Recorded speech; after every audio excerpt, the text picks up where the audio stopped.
বিতর সম্পর্কে এই হাদিস আব্দুল্লাহ বিন উমর রাদিয়াল্লাহু তাআলা আনহু বর্ণনা করেছেন। বিতরকে বিতর কেন বলে? বিতর মানে বেজোড়।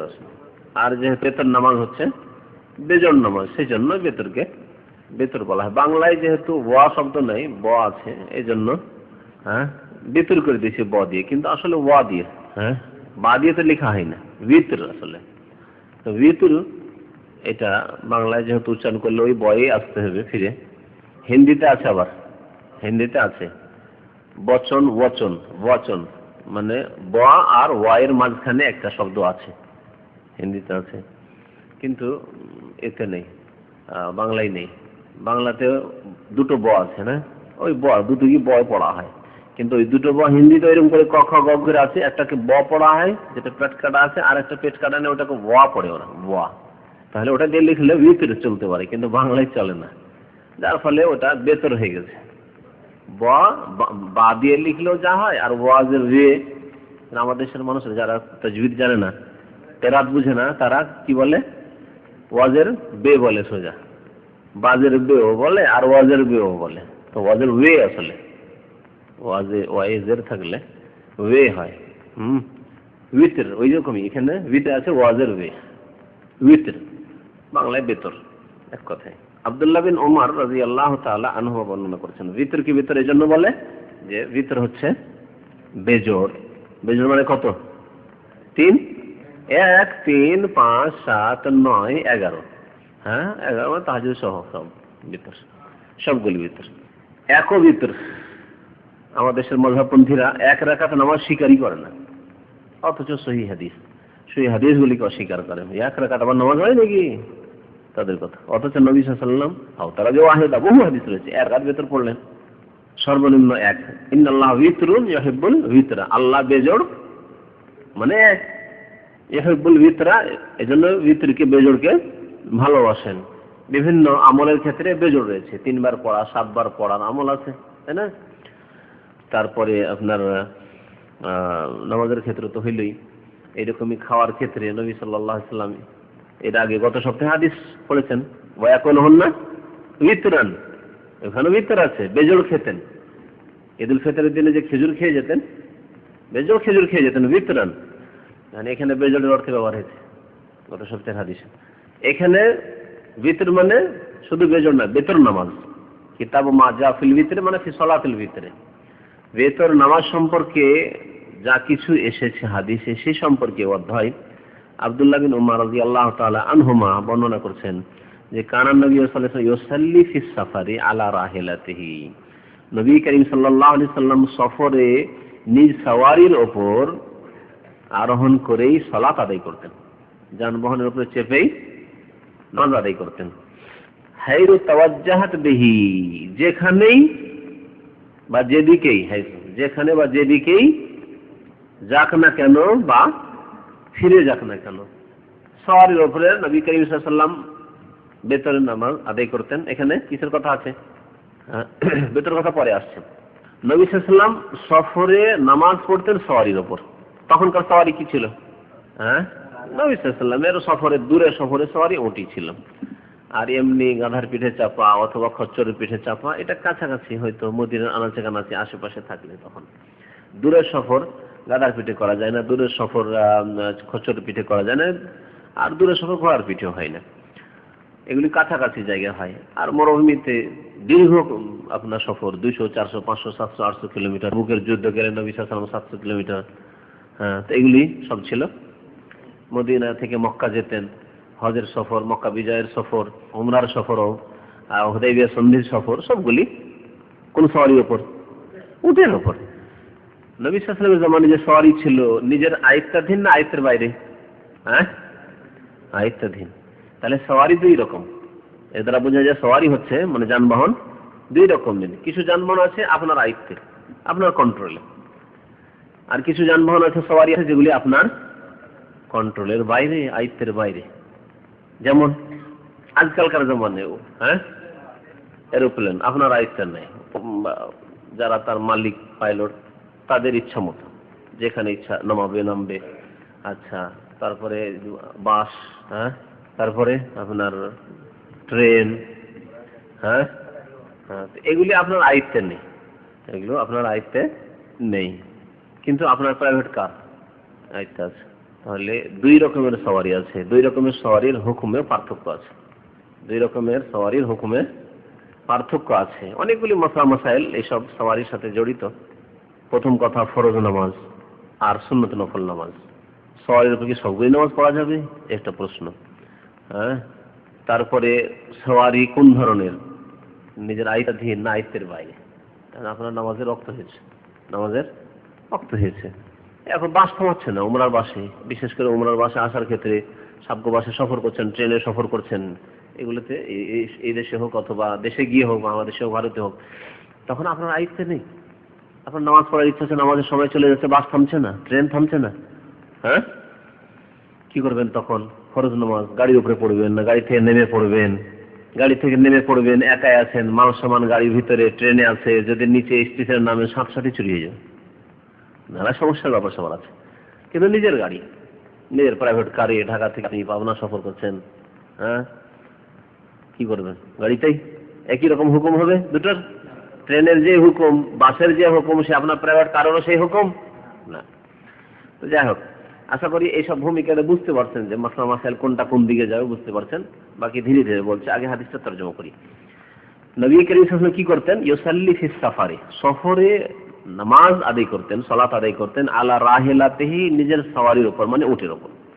তখনকার সওয়ারি উট। হাইসু তাওয়াজ্জাহাত বিহি, যেদিকেই সেই সওয়ারি যাক না কেন। তাহলে এর দ্বারা কি বোঝা গেল? যে সওয়ারির উপরে নামাজ পড়তে গিয়ে কেবলা মুখী হয়ে থাকা জরুরি নয়, যেদিকেই যাক না কেন। ঠিক আছে না? যেদিকেই যাক না কেন। কিন্তু শুরুতে যখন নামাজ শুরু করবেন যথাসাধ্য, তো ওট কি নিজের আয়ত্তে নেই? হ্যাঁ, ওটা আয়ত্তে আছে না নেই? আচ্ছা, প্রাইভেট কার আয়ত্তে আছে না নেই? মোটামুটি আয়ত্তে আছে। আমার গাড়ি এদিকে যাচ্ছিল কিং আবদুল্লাহ রোড দিয়ে বা কিং খালেদ রোড দিয়ে, এদিকে তো পূর্ব দিয়ে মুখ করেছে, আমি গাড়িটাকে ইউ টার্ন করে ফিরে এদিকে করে দিলাম, আমার আয়ত্তে নেই? আয়ত্তে আছে। তাহলে নামাজ শুরু করার সময় কিবলামুখী হয়ে নামাজ শুরু করতে হবে। নামাজ শুরু করার সময় কিবলামুখী হয়ে নামাজ শুরু করতে হবে। তারপরে চলতে আছি গাড়িতে চলতে আছি, রাস্তা তো আর একদিকে, তখন আর আয়ত্তে নেই, রাস্তা একবার এইদিকে চলে গেল, এবার এইদিকে ঘুরে গেল, হ্যাঁ, একবার এইদিকে ঘুরে গেল, তখন কি করবেন? কিবলা ডানে বামে থেকে গেল, পিছনে থেকে গেল, অনেক সময় এরকম হয়, তখন কোনো অসুবিধা নেই। এটা হচ্ছে হাইসু তাওয়াজ্জাহাত বিহির উদ্দেশ্য। নবী সাল্লাল্লাহু আলাইহি ওয়াসাল্লাম শুরুতে কিবলামুখী হয়ে নামাজ শুরু করতেন, আর তারপরে যেদিকে যাবে যাক, সওয়ারি যেদিকে যাবে যাক, প্রথম শুরু করার সময় কিবলামুখী হইতাম। আচ্ছা, সওয়ারির উপরে নামাজ পড়তেন, সওয়ারির উপরে উটের উপর স্থির থাকা কি সম্ভব? হ্যাঁ, রুকু সিজদা করা সম্ভব? নামাজে কিয়াম আছে, দাঁড়াইতে হবে, উটের উপরে দাঁড়িয়ে নামাজ পড়া যাবে? হ্যাঁ, রুকু করা যাবে, সিজদা করা যাবে? হ্যাঁ, এই জন্য বলছেন ইউমি ইমান, ইউমেও পড়া যেতে পারে আর ইউমি পড়া যেতে পারে। ইশারা করতেন নবী সাল্লাল্লাহু আলাইহি ওয়াসাল্লাম, নামাজ পড়তেন ইঙ্গিত করে, ইঙ্গিতে রুকু আর একটু ঝুঁকে গিয়ে সিজদা।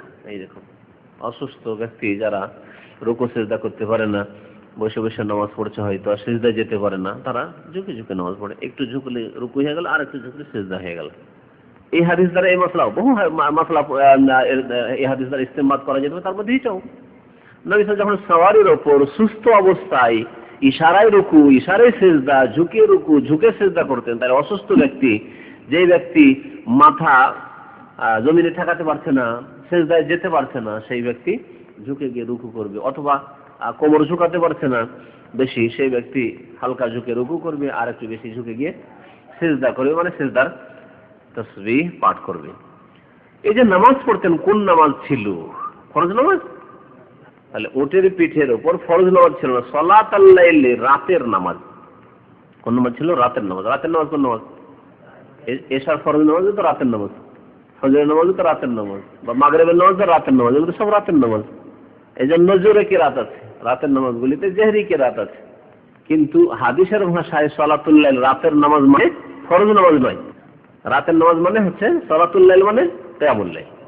এই জন্য এর আগে আমি বিভিন্ন আলোচনায় দর্শে বলেছি, রমজানে একবার এই আলোচনা এসে বলেছি যে তাহাজ্জুদের কয়েকটি নাম আছে, নামগুলি কে উল্লেখ করতে পারেন?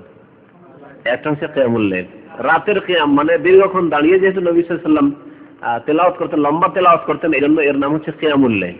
ছোট ছোট সূরা পড়ে তাহাজ্জুদ পড়া নয় আজকালকার আমাদের মতো। হ্যাঁ, একটা হচ্ছে তাহাজ্জুদ, হ্যাঁ, তারাওয়িহ, রমজানে যেতে হয়, রমজানে হলে কিয়ামে রমাদান, হ্যাঁ, আর সালাতুল লাইল যেটা হাদিসে আছে ওইটাই ছেড়ে দিয়েছেন, সালাতুল লাইল। তাহলে যদি এইভাবে বলি, আমগুলি বলি তারপরে খাস বলি, মানে রমজানের সাথে খাসগুলি পরে আগে বলি কিয়ামুল লাইল, সালাতুল লাইল আর তাহাজ্জুদ। এই তিনটা আম নাম এই রাতের নামাজের। রাতের নামাজের এই তিনটি নাম হচ্ছে আম, মানে সাধারণ। রমজানের নামাজকেও রাতের নামাজকেও শামিল, আর রমজান ছাড়া অন্য মাসের রাতের নামাজকেও শামিল। তাহাজ্জুদ বললেও যে কোনো রাতের, হ্যাঁ, নফল সুন্নত নামাজ। আর সালাতুল লাইল রাতের নামাজ বললেও সারা বছরের যে কোনো রমজানে হতে পারে বা রমজানের বাইরেও হতে পারে। আর কিয়ামুল লাইল বললেও। 4 নম্বর হচ্ছে কিয়ামে রমজান, মানে রমজান মাসে, বিশেষ করে রমজান মাসে যে কিয়াম করা হয়। আর ওরই অপর নাম যা হাদিসে নবী সাল্লাল্লাহু আলাইহি ওয়াসাল্লামের ভাষায় তো আসেনি, কিন্তু সাহাবায়ে কেরামরা ব্যবহার করেন, তাবেঈরা সালাফে ব্যবহার করেছেন, তা হচ্ছে তারাউইহ। এটাও তারাউইহ, ওয়াও আছে ওখানে, ওইটা ওই যে ভিতরকে ভিতর পড়া আমরা যেমন, তেমনই হচ্ছে তারাবিহ বলা, আসলে তারাউইহ। এই 5টি নাম, তাহলে এই রাতের নামাজের নাম হচ্ছে 5টি নাম একই নামাজের। তাহলে তাহাজ্জুদ আর তারাবি পৃথক পৃথক বস্তু নয়, আলাদা আলাদা জিনিস নয়। এটা হচ্ছে সহিহ হাদিসের আলোকে। কিন্তু মাযহাবপন্থীরা অধিকাংশই ভাগ করে থাকে, না না, আলাদা নামাজ, তাহাজ্জুদ আলাদা আর তারাবি আলাদা। রমজান মাসে যারা তাহাজ্জুদ গুজার লোক সারা বছরে, তারা তারাবিও পড়ে, আবার রাত্রে উঠে তাহাজ্জুদও পড়ে, যা ভুল। কোন হাদিস দ্বারা প্রমাণিত নয়। আর স্পষ্ট হাদিস মায়েশা রাদিয়াল্লাহু তাআলা আনহা, বুখারী শরীফের, যখন জিজ্ঞাসা করা হলো রাতের নামাজ সম্পর্কে, আন সালাতিল লাইল, সুইলা আয়েশা তো আন সালাতিল লাইল, রাতের নামাজ সম্পর্কে নবী সাল্লাল্লাহু আলাইহি ওয়াসাল্লাম কেমন ছিল, তখন বলেন মা কানা ইয়াজিদু ফি রমাদান ওয়ালা ফি গায়রিহি আলা 11 রাকাত। রমজান মাসে হোক আর অন্য কোনো মাসে হোক 11 রাকাতের বেশি পড়তেন না। যদি তাহাজ্জুদ আলাদা হইতো আর তারাবি আলাদা হইতো, তাহলে তিনি বলতেন যে দেখ, রমজান ছাড়া সারা বছর তো 11 পড়তেন, কিন্তু রমজান মাসে না, রমজান মাসে 11 পড়তেন তাহাজ্জুদ, আর 8 হোক অথবা 20 হোক। যেমন 20-এর দাবিদার যারা বিদআতপন্থী, তারা মনে করে যে নবী সাল্লাল্লাহু আলাইহি ওয়াসাল্লাম 20 পড়েছেন, জিন্দেগিতে নবী সাল্লাল্লাহু আলাইহি ওয়াসাল্লাম 20 পড়েননি। তাহলে বলতেন যে 20 পড়তেন রমজান মাসে এই রাত্রে, আর সেই রাত্রে শেষ রাত্রে পড়তেন 11 বলতেন। অথচ নবী সাল্লাল্লাহু আলাইহি ওয়াসাল্লাম সম্পর্কে কি বলছেন মা আয়েশা, মা কানা ইয়াজিদু ফি রমাদান ওয়ালা ফি গায়রিহি, রমজানে অথবা অন্য কোনো মাসে এর বেশি করতেন না। কিসের বেশি? আলা 11 রাকাত, 11 রাকাতের বেশি করতেন না। ইল্লাল ফারাইজ, তবে ফরজ নামাজ পড়তেন না, ফরজ নামাজ ছাড়া। ইল্লাল ফারাইজ মানে ফরজ নামাজ ব্যতীত। ফরজ নামাজ সাওয়ারির উপর পড়তেন না। বুঝা গেছে এবারে? মাসলা স্পষ্ট হয়ে গেল এই অংশটুকু দিয়ে, যে ফরজ নামাজ তাহলে সাওয়ারির ওপর চলবে না। কোন সাওয়ারি? হ্যাঁ, আয়ত্তাধীন সাওয়ারি। এই জন্য আগেই শুরুতে বলেছি যে সাওয়ারি তাহলে 2 রকম, নিজের আয়ত্তে কন্ট্রোলে আছে অথবা কন্ট্রোল নাই। সাইকেলে মোটরসাইকেলে চালাচ্ছে না, বলছে আমি তো সাওয়ারিতে আছি, আমি কি করবো, আমার নামাজের সময় অক্ট চলে যাচ্ছে, আমি নামাজের উপরে পড়বো, চলবে? ফরজ চলবে না। কার? নিজের প্রাইভেট কার, মাইক্রো, হ্যাঁ, চলবে ওর উপরে ফরজ নামাজ? না, চলবে না। থামিয়ে দে, গাড়ি থামিয়ে দেন, থামিয়ে দিয়ে আপনি লামুকি হয়ে কে আমার রুকু সুজুদ ইতমিনানের সাথে করে নামাজ পড়ে। গাড়ির মধ্যে যদি রুকু সিজদা করার মতো ব্যবস্থা থাকে তো অসুবিধা নেই, আপনার নিচে নেমে আপনি ভালো জায়গায় নামাজ পড়েন। হ্যাঁ, ডিউটি টাইমে ডিউটি অফ করা, যখনই আজান হয়ে যাবে ডিউটি অফ করা ফরজ। আর একমাত্র সৌদি আরবে এই বিধান, শরীয়তি বিধান কায়েম আছে যে আজান হলেই দোকানপাট কাজকর্ম বন্ধ করতে হবে। সারা দুনিয়ায় কোন মুসলিম দেশকে আল্লাহ পাক এই তৌফিক দেননি। আল্লাহ পাক যেন তাদেরকে তৌফিক দান করে। তাহলে ফরজ নামাজ নিজের আয়ত্তে যেসব গাড়ি আছে, যানবাহন আছে, তার উপর চলবে না। ওয়ায়ুতিরু আলা রাহিলাতিহি, এবং বেতর পড়তে নবী সাল্লাল্লাহু আলাইহি ওয়াসাল্লাম আলা রাহিলাতিহি, তার সওয়ারির উপর। কোন জাদিদ নফার রে ভাই, জাদিদ নফার বন্ধ করে দেন, সাইলেন্ট না, একবার অফ করেন। এত কোন জরুরি? আমার মোবাইল যদি অফ থাকে তা আপনার কোন জরুরি? অথচ আমার অনেক সময় এত জরুরি টেলিফোন থাকে যে পরে টেলিফোন করে, কত জরুরি কাজ ছিল হয়তো, কিন্তু না, অফ করে দেন। মনে করছে মোবাইল পকেটে হয়ে গেছে, তখন আর কি, সবসময় যাতে খোলা থাকে। বিবি সাহেবা সবসময় টেলিফোন যাতে করতে পারে, কোনো সময় যাতে পেরেশান না হয়, যারে বাপরে বন্ধ কেন, কি হইলো না হইলো। মিস কলটা যারা দিতে পারে, মিস কল দিলেই বাস হয়ে গেল কাজ, পয়সা তো নেই তো মিস কলে দিই কাজ সারি। তাহলে ফরজ নামাজ সওয়ারির ওপর চলবে না। কোন সওয়ারির ওপর? নিজের আয়ত্তে যেসব সওয়ারি আছে তার উপর চলবে না। যেই সওয়ারি নিজের আয়ত্তে নেই, অন্যের আয়ত্তে আছে, সেই সওয়ারিতে যদি থাকেন, বাসে আপনি চেপে আছেন, ট্রেনে আছেন, তাহলে হ্যাঁ, যদি সম্ভব হয় যে যেখানে গাড়ি থামবে সেখানে গাড়ি থেকে নেমে রুকু সেজদা ঠিকভাবে করে নামাজ পড়া যাবে, যেমন সৌদি আরবে আলহামদুলিল্লাহ, যদিও জামা বাইনা সালাতাইন হোক, যেটা সুন্নাত, সফরে জায়েজ আছে 2 ওয়াক্ত জামা করা, জোহর আসরকে একসাথে পড়া এবং মাগরিব এশা একসাথে পড়া, তো এইভাবে জায়েজ আছে। সুতরাং পেট্রোল পাম্পে যখন গেল বাসগুলি, তখন থামলো, আপনি নেমে উযু করলেন, মসজিদে গিয়ে নামাজ পড়লেন, কত সুন্দর। কিন্তু অন্যান্য দেশে নামাজের রক্তে থামে না, নাইট কোচ, সন্ধ্যাবেলা মাগরিবে ছাড়লো, ফজরে পৌঁছাবে, মাগরিব এশা পড়তে পারেন, এখন কি করবেন আপনি? হ্যাঁ, যদি এইরকম দেখা যায়, যে বললাম যে যদি এইরকম ব্যবস্থা থাকে যে গাড়ির চালককে বললে থামানো যাবে, ভাই আমরা নামাজ পড়বো, গাড়ি থামান কোথাও, যদি সময় দেয় তো ভালো, সবচেয়ে ভালো।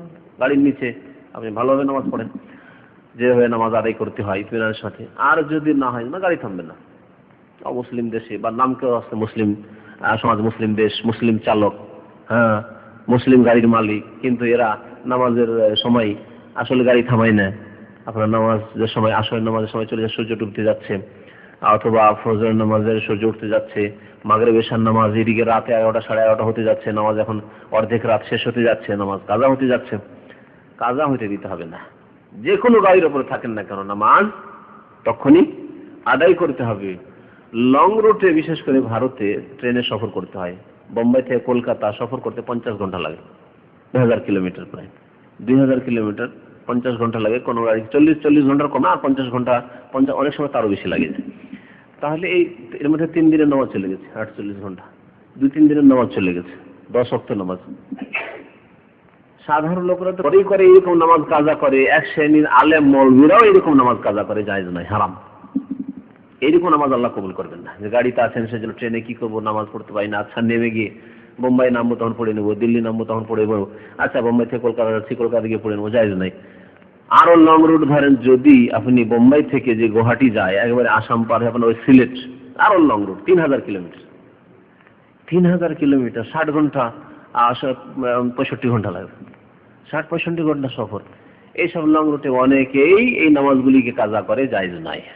মাসলা জানে না হয়তো, অথবা জানার চেষ্টাও নেই, অথবা মানে অবহেলা, গাফিলতি, জানলেও গাফিলতি, জানে না, অধিকাংশই তারা জানে না, মনে করে যে কাজা করা চলবে, হয়তো না, কাজা করা চলবে না। এর আগে বারবারই বলেছি, কাজা শুধু ভুলে যাওয়ার ক্ষেত্রে অথবা ঘুমিয়ে পড়ার ক্ষেত্রে। আর এইরকম কাজা নেই, হাটে বাজারেও কাজা নেই, যেখানে জিহাদ ফি সাবিলিল্লাহ কাজা নেই।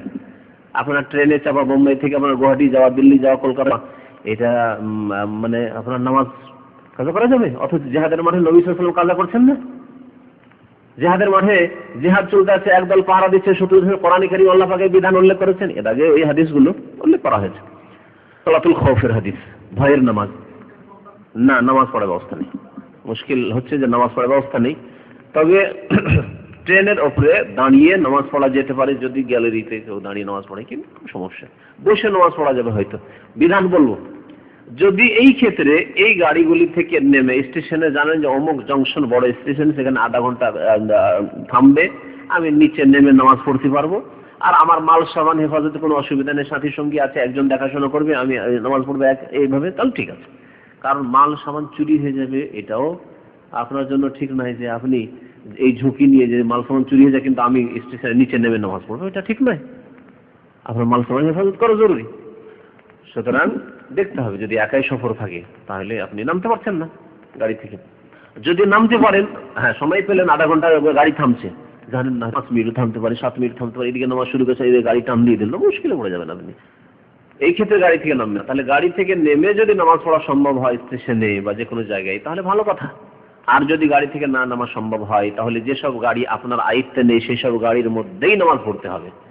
এই ক্ষেত্রে কেমন নামাজ পড়তে হবে? যেমন আল্লামা সালেহুল ফাওজান রাহমাতুল্লাহ আলাইহি মুলাক্কাস ফিকিতে বলেছেন, হ্যাঁ, আয়াতগুলি উল্লেখ করে, ফাত্তাকুল্লাহ মাস্তাতাতুম, যতটুকু সম্ভব তোমার জন্য আল্লাহকে ভয় করো। আপনার জন্য সম্ভব দেখছেন ট্রেনে আমি দাঁড়িয়ে নামাজ পড়তে পারবো, ট্রেনের যে রাস্তা গ্যালারি আছে, দাঁড়িয়ে আমি নামাজ পড়তে পারবো।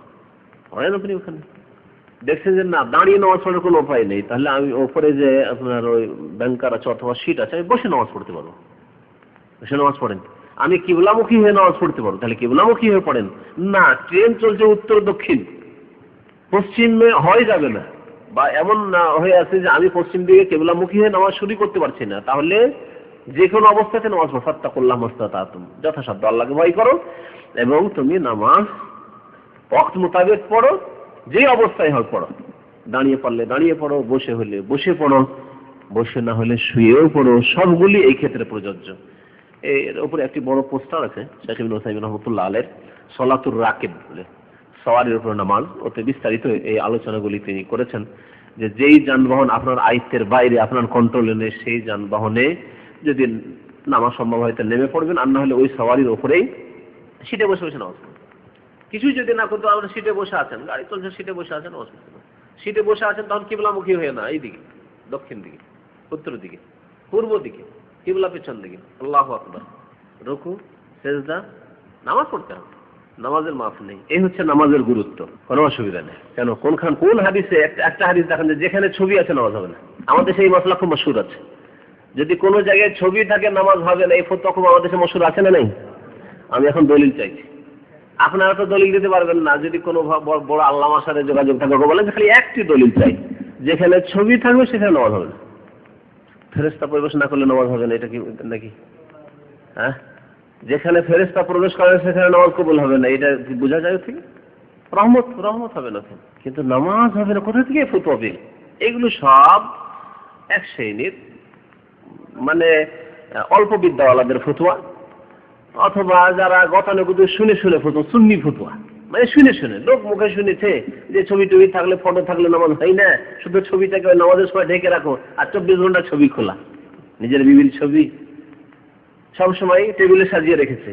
হ্যাঁ, স্বামী স্ত্রী ওই বিয়ের দিনের ছবি টেবিলের উপর। আমাদের দেশের ঘরে ঘরে এরকম ছবি লটকানো, ওই বিয়ের দিনের স্মৃতি ঝুলিয়ে রেখেছে, নামাজের সময় করবে আজ থেকে নামাজটা পড়তে হবে, এরকম একটা গামছা দিয়ে ঢেকে দেয়, এটা তলে দিয়ে ঢেকে দিয়ে নামাজ পড়ি। আর সারা ওই নামাজ 5 মিনিটের নামাজের পরে তার 24 ঘন্টা, 23 ঘন্টা, 23.5 ঘন্টা যে রহমত থেকে বঞ্চিত, রহমত হয় না, মানে লানত হইতে আছে বাড়িতে, ওতে কোনো ভয় লাগে না তাকে। কিন্তু এই বিদাতি ফতোয়া যে আমার নামাজ যে হবে না যদি যে ছবি খোলা থাকে, কোথায় চলে এই কথা? ফেরেশতা আসে না। লা তাদখুলুল মালায়েকাতু বাইতান ফিহি কালবুন আও সূরাতুন, যে বাড়িতে কুকুর থাকে অথবা যে বাড়িতে ছবি থাকে সে বাড়িতে ফেরেশতা আসে। নামাজ কবুল হয় না কোথায় আছে? আমি চাই দলিল যে নামাজ কবুল হয় না। বুঝতে পারলেন? যদি কোনো হাদিসে থাকে যে নামাজ কবুল হবে না যে বাড়িতে কি হয়, ছবি আছে, ফটো আছে অথবা কুকুর আছে, আমি এইরকম দলিল চাই। লা তাদখুলুল মালায়েকাতু বাইতান ফিহি কালবুন আও সূরাতুন, বুখারী শরীফের হাদিস। তো কথা হচ্ছে যে রোগগুলি সারান ভাই, বাড়িতে কুকুর পুষছেন কেন? বাঙালি সমাজে ঘরে ঘরে কুকুর, কেন কুকুর পুষছেন আপনি? অথচ আপনার বাড়ি 24 ঘন্টা ফেরেশতা দাখিল হয় না, আর বিদাতি ফতোয়া নিয়ে বসে আছেন, নামাজ কবুল হবে না। তো ওযুর ব্যাপার আয়াত, আল্লাহ পাক ফাত্তাকুল্লাহ মাসতাতাম, যথাসাধ্য আল্লাহকে ভয় করো। পানি আছে, উযু করতে পারবো, ট্রেনে আমি উযু করতে পারবো, ট্রেনে বাথরুম আছে, ওই যে বাথরুমে গিয়ে উযু করতে পারবো, উযু করবেন। ট্রেনে গিয়ে দেখলেন যে পানি নেই, আর উযু করবেন না, তাহলে তায়াম্মুম করবেন। তায়াম্মুম করতে গিয়ে যদি ঢিলা থাকে ভালো কথা, ধুলো থাকে, মাটি থাকে ভালো কথা, মাটি নেই, ধুলো নাই, কিন্তু দেখছেন যে মেঝেগুলি যে আছে ট্রেনের বাসের সেগুলি একটু ধুলো ধুলো ভাবে আছে, হাত মারেন, বাস করেন, হয়ে গেল, তায়াম্মুম হয়ে গেল। সামান্য কিছু ধুলার যদি আসার থাকে আর ট্রেনের বাসের যে মেঝে আছে তাতে যথেষ্ট। যদি কিছুই নেই, পায়ের ধুলা না থাকে নাকি? এগুলো হুজুরি ফতোয়া আমাদের দেশের। হ্যাঁ, যে মানুষ হাঁটলে নাপাক হয়ে যায়, কথা কোথায়? আরে মানুষ, ওয়ালাকাদ কাররামনা বানি আদম, শ্রেষ্ঠ জাতি, আর মানুষের হাঁটলেই নাপাক হয়ে যাবে জমিন, কোথায় পেলেন এগুলি কথা? বরং হাদিস প্রমাণ করে যে গরু ছাগলের আপনার কি বলছে গোবর, নেদি, পেশাব এগুলি পাক, এগুলি না পাক না, এটা মানুষের পা এত খারাপ হয়ে গেল কোত্থেকে? হ্যাঁ, সব পেশাবই না পাক। নবী করিম সাল্লাল্লাহু আলাইহি ওয়াসাল্লাম যেই সাহাবীগুলিকে বলেছেন তোমাদের পেটে অসুখ হয়েছে, তোমরা ইশরাবু মিন আবওয়ালিহা ওয়া আলবানিহা, বুখারী শরীফ হাদিস, মুসলিমের হাদিস, তিরমিজিতে আছে, আবু দাউদে প্রায় হাদিসের কিতাব আছে, তোমরা পেশাব খাও আর খাও, উটের পেশাব খাও আর দুধ খাও, কয়েকদিন ধরে, বেশ 10-15 দিন 20 দিন ধরে ওটার পেশাব আর দুধ খুব করে খেলো, আর তারপরে স্বাস্থ্যবান হয়ে গেল। স্বাস্থ্যবান হয়ে গিয়ে দেখলো যে এতগুলি সাদকা জাকাতের উট, এটি যদি নিয়ে যেতে পারি তা আমাদের সারা জীবন বসে বসে খাবো। উটের পাল সাদকার বেশ অনেকগুলি উট ছিল, সবগুলিকে নিয়ে কাটি করে নিয়ে পালাতে শুরু করেছে। বুঝতে পেরেছেন? নবী সহ চিকিৎসা বলে দিলেন, মদিনা এসে তাদের আবহাওয়া তাদের অনুকূলে হচ্ছিল না, সব অসুস্থ হয়ে পড়েছিল। ভালো হইলো তো আল্লাহ পাক কি করে গোমরা করলো দেখেন, সব জাকাতের ওটগুলিকে ডাকাতি করে পালাচ্ছিল এরা, অকাল ওরাই না, এই 2 কাবিলা 2 বংশের লোকেরা। নবী সাল্লাল্লাহু যখন জানতে পারলেন, সাহাবারাকে বলে দৌড় দিয়ে ধরে ডাকাতগুলোকে, যারা উট চুরি করে নিয়ে বা উট ডাকাতি করে নিয়ে পালাচ্ছে, ধরো। আচ্ছা, যে রাখালগুলি ছিল, সেই রাখালগুলি যে অল্প স্বল্প রাখাল ছিল, ওইগুলিকে সবগুলিকে হত্যা করে দিয়েছে। তার মানে এই ডাকাতি শুধু চুরি না, চুরি বলা হয় যেটা লুকিয়ে নেওয়া হয়, আর যেখানে অস্ত্র দেখিয়ে কোনো কিছু নেওয়া হয় এটা ডাকাতি বা ছিনতাই। তো ডাকাতির শাস্তি আলাদা, আর চোরের শাস্তি আলাদা, দুটো শাস্তি পার্থক্য আছে। ডাকাতি বেশি অপরাধ না, চুরি বেশি অপরাধ? ডাকাতি। এই জন্য আল্লাহ পাক চুরির জন্যই হাত কাটতে, চুরিতে যদি হাত কাটতে হয় তো ডাকাতিতে কি করতে হবে? ডাকাতির ব্যাপারটি রাষ্ট্রনেতার উপর, খলিফার উপর ছেড়ে দেওয়া হয়েছে। সেই ক্ষেত্রে খুনেরও শাস্তির কথা আল্লাহ, ইন্নামা জাযাউল্লাযিনা ইউহারিবুনা আল্লাহ ওয়া রাসূলাহু ওয়া ইয়াসআউনা ফিল আরদি ফাসাদান আন ইউকাত্তালু আও ইউসাল্লাবু আও তুকাত্তা আইদিহিম ওয়া আরজুলুহুম মিন খিলাফিন আও ইউনফাউ মিনাল আরদ। আল্লাহ পাক 4টি শাস্তির উপর ইখতিয়ার দিয়েছেন মালিককে, দেশের মালিককে, শাসককে, কাজীকে, যে আপনার ইচ্ছা। যদি দেখেন যে একে হত্যা করবো, হত্যা করেন। একে যদি মনে সুলিতে চড়াবো, সুলিতে চড়ান। একে যদি বলে হাত পা কেটে নেবো, হাত পা কেটে নেন। যদি ফর্মুলা দেশ থেকে তাড়িয়ে দেবো, এর ন্যাশনালিটি শেষ করে দিয়ে দেশ থেকে এবার বনে জঙ্গলে ফেলে দিয়ে চলে আসবো, তাও করেন। আল্লাহ পাক দেয়া দিয়েছেন। যাই হোক, কথা অন্যদিকে চলে যাচ্ছে। কোথা থেকে কোথায় কি বলছিলাম? আসল বিষয় দিয়ে ফিরে আসি। পেশাব, এটা শেষ করি। তারপরে পেশাব যে পান করতে ওই সাহাবীগুলিকে বলেছেন, প্রথম সাহাবী মুরতাদ হয়েছে, পরে মুরতাদ হয়ে তার শাস্তি হয়েছে, ধরা পড়লো, ধরে নিয়ে আসা হলো। তারপরে তাদেরকে, যেহেতু রাখালগুলিকে খুন করেছিল, তাদের চোখ উঠিয়ে নিয়েছিল, তাদেরকে ওভাবে শাস্তি দেওয়া হয়েছিল, শাসন। তো এদেরকে যে নবী সাল্লাল্লাহু আলাইহি ওয়াসাল্লাম, এরা মুসলমান হয়েছিল, এদেরকে উটের পেশাব পান করতে বলেছে। যদি পেশাব, যেসব পশুর গোস্ত খাওয়া হালাল, যদি নাপাক হইতো, তাহলে তা নবী সাল্লাল্লাহু আলাইহি ওয়াসাল্লাম প্রথম কথা কেন পান করতে বললেন? যদি বলেন না এলাজের জন্য চিকিৎসা, হারাম দিয়ে চিকিৎসা করা যায়, তাহলে আপনি বলবেন যে অ্যালকোহল, মদ দিয়ে তাহলে চিকিৎসা করা যায় নাকি? করা যায়? এখনো বলছেন তাদের ওলামারা যে না, অ্যালকোহলিক চিকিৎসা চলবে না, যেন নন অ্যালকোহলিক। কাফেররাও ভালো করে জানছে যে নন অ্যালকোহলিক লিখে রাখতে হবে সিরাপগুলোতে, নন অ্যালকোহলিক। বা কি করে নিও, পেশাব খেয়েছে কুলি করে নিও, মুখটা ধুয়ে নিও, কারণ নাপাক অবস্থায় নামাজ হবে না, বলতেন না? নবী সাল্লাল্লাহু আলাইহি ওয়াসাল্লাম এই কথাও বলেননি, চুপ থেকেছেন। তাহলে বোঝা গেল যে তাদেরকে যখন এসব কথা বলা হয়নি, তাহলে উটের পেশাব, গরুর পেশাব, বকরি ছাগলের পেশাব হচ্ছে গোবরও পাক। এই একটি দলিল বুখারী শরীফে হাদিস রয়েছে। কেমন করে এই দলিলকে আপনি নাকল করে বলবে যে নাপাক? নাপাক আপনার পেশাব নাপাক, মানুষের পেশাব নাপাক। হ্যাঁ, কারণ এই পেশাবে কোনো শাস্তির কথা বলা হয়েছে, যে পেশাবের ছিটা যদি কাপড়ে পড়ে তো কবর আযাব নবী সাল্লাল্লাহু আলাইহি ওয়াসাল্লাম ওহীর মাধ্যমে জানতে বলে। তারপরে যেসব জানোয়ার, পশুর গোশত খাওয়া যায় না, হারাম, সেগুলি পেশাব। আর পায়খানা নাপাক, মানুষের পেশাব পায়খানা নাপাক। কিন্তু মাকুরুল লাহম, যেসব পশুর গোশত খাওয়া হালাল, তার পেশাব গোবর পাক। এর দলিল এটি। আর একটি দলিল, নবী সাল্লাল্লাহু আলাইহি ওয়াসাল্লাম যখন মদিনায় এসেছেন, তখন সাহাবায়ে কেরামরা যেসব জায়গায় উট বানা হয়তো, আপনার ছাগল বানা হতো বিশেষ করে, সেখানে নামাজ পড়তেন। তারপর নবী সাল্লাল্লাহু আলাইহি ওয়াসাল্লামকে এক সাহাবী জিজ্ঞাসা করলেন যে ওসাল্লি ফি মারাবিজিল গনাম, ছাগলের বেড়াতে নামাজ পড়তে পারবো? ছাগল যেখানে বেঁধে রাখা হয়, ছাগলের পাল, সেই জায়গাটা কি বলেন আপনারা? হ্যাঁ, গল। গল তো গরুর গল বলা হয়, খড়। হ্যাঁ, তো ছাগলের খড়ে নামাজ পড়তে পারবো? বলে হ্যাঁ। নাম আচ্ছা, যেখানে ছাগল বাঁধায় ওখানে পেশাব থাকে না নাকি? নেজি থাকে না? তাহলে এগুলো দলিলে কি জবাব দেবেন? সুতরাং যারা বলছে যে মাকুল্লাহের পেশাব পাক, তাদেরই কথাই ঠিক, কোরআন হাদিস সম্মত। তো কি বলছিলাম, যে ফিরে আসেন, যে কোনো জায়গায় ধুলিবালি আছে সেখানে আপনি তায়াম্মুম করবেন। এমন জায়গা আছে না একেবারে পরিষ্কার পরিচ্ছন্ন, কোনো ধুলো বালি কিছুই নেই, তাহলে কি করবেন? তায়াম্মুম সারে নামাজ পড়বেন। উযুও নেই, তায়াম্মুম নেই, মাটিও নেই। সাহাবায়ে কেরামরা, বুখারী শরীফে হাদিস আছে, যখন তায়াম্মুম বিধান নাযিল হয়নি আর ওই হার খোঁজার জন্য থেমে গেলেন, ফাসাল্লাহু বিগাইরি উযুইন, এখানে আছে বিনা উযুতে তারা নামাজ পড়েছিলেন। আর তায়াম্মুমের হুকুমই নাযিল হয়নি। নামাজ হয়েছিল না হয়নি? যদি নামাজ না হতো তাহলে নবী সাল্লাল্লাহু বলতেন যে তোমাদের তো নামাজ হয় না, বিনা উযুতে নামাজ, আবার নামাজ পড়ো বলেছেন? এগুলি হচ্ছে কোরআন এবং হাদিসের ইস্তেমবাত মাসাইল। বোঝা যাচ্ছে যে আল্লাহ পাক যে বলেছেন ফাত্তাকুল্লাহ মাস্তাতাতুম, যতটুকু পারো আল্লাহকে ভয় করো। আমি পারছি উযু করতে, সুতরাং আমার তায়াম্মুম দিয়ে নামাজ হবে না। আমাদের সেটা ভুল ফতোয়া আছে। জানাজার জামাত ছুটি দিয়েছে, আর আপনি আসলে উযু করতে গেলে এখন জামাত ছুটে যাবে, দৌড় দিয়ে তায়াম্মুম করে জামাতে লেগে যায়। এটা হানাফি মাযহাবের ফতোয়া, ভুল ফতোয়া। দেখান এর দলিল কোথায় আছে যে জানাজার নামাজ তায়াম্মুম করে ধরা যাবে? যখন পানি চোখের সামনে দেখতে পাচ্ছেন উযু করতে হবে, জামাত পানান নাই, জানাজা পানান না পান, আপনারা 2-3 জন আছেন, পরে আবার জানাজা দ্বিতীয় তৃতীয় জামাত করেন, জানাজা অসুবিধা কি? বুঝতে পেরেছেন তো? কোনো অসুবিধা নেই, 100 জামাত করেন, যত লোক আছে জামাত করতে থাকে।